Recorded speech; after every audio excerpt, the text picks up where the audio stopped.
dôvod dnešnej tlačovky je práve jeden z tých, ktorý považujem za zbytočný a hlúpy návrh.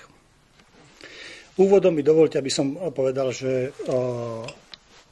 aká je situácia vo vojenskom obvode Javorina.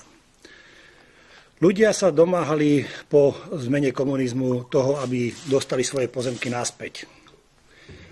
Stále padli nejaké čiastkové rozhodnutia o zániku vojenského obvodu Javorina a rozhodnutia k tomu smerujúce, aby občania dostali svoj majetok naspäť. Konečné rozhodnutie padlo v roku 2011, že zanikne vojenský obvod Javorina.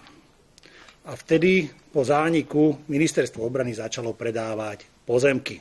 Predávať budovy a pozemky s tým spolu súvisiace. Keď pán minister Jahnátek doniesol minulý rok návrh, ako chce riešiť reštitúcie v Javorine, tak v marci a 1. apríla sme hlasovali o zmenách. Ja som dal návrh, aby sme do doby ukončenia reštitúcií zakázali ministerstvu obrany predávať poľnohospodársku, lesnú a ostatnú pôdu. Teda stavebný pozemok nie. Budovu a pozemok pod ním, poprípade zastávané pozemie nádvoria, tie nie. Všetko ostatné ale áno, do doby ukončenia reštitúcií. Pán minister Jahnátek prerobil spôsob vyriešenia reštitučného nároku tak, ako si to predstavujú aj vlastníci a ako to vychádza aj zo sedliackého rozumu. Ale popri tom vo vládnom návrhu zákona sa objavil článok 2, ktorý hovorí, že podmienka zákazu predaja do doby ukončenia reštitúcií sa má vypustiť. Ľudovo povedané, mohlo by sa stať, že vlastníci budú žiadať nejaký pozemok v lukratívnej časti vojenského obvodu a predtým, než ho skutočne dostane pôvodný vlastník naspäť, ministerstvo obrany ho predá. Preto dovoľte, aby som vyzval Roberta Fica ako predsedu vlády, keďže je to vládny návrh zákona, aby zabezpečil v Národnej rade, že článok 2 z vládneho návrhu zákona tlač 1284 bude vypustený. To znamená, že podmienka, že kým sa reštitúcie neukončia, ministerstvo obrany nemôže predávať poľnohospodársku, lesnú a ostatnú pôdu, zostane zachovaná.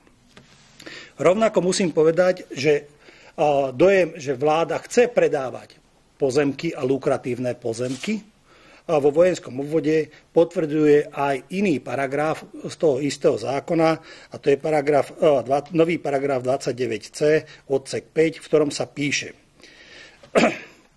to neplatí, ak ide o zastávané pozemky alebo pozemky s nimi funkčne späté. Terminológia funkčne spätý pozemok nikde v slovenskom právnom poriadku zadefinovaná nie je. Dovoľte, aby som povedal dva krátke príklady na funkčne spätý výklad.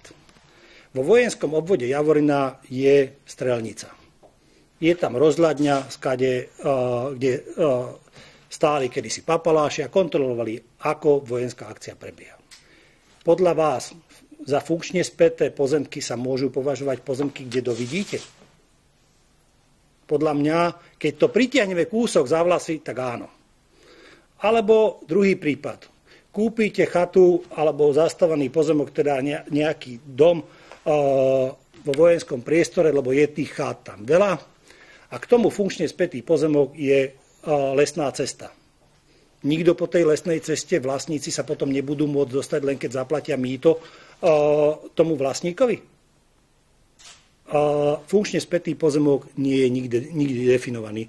A práve preto musíme vyzvať Roberta Fica a politickú stranu Smer a predkladateľa pána Jahnátka, aby zo zákona tieto nezmyselné opatrenia, ktoré smerujú proti tomu, aby zabránili vlastníkom dostať sa k svojmu skutočnému majetku, odstránili.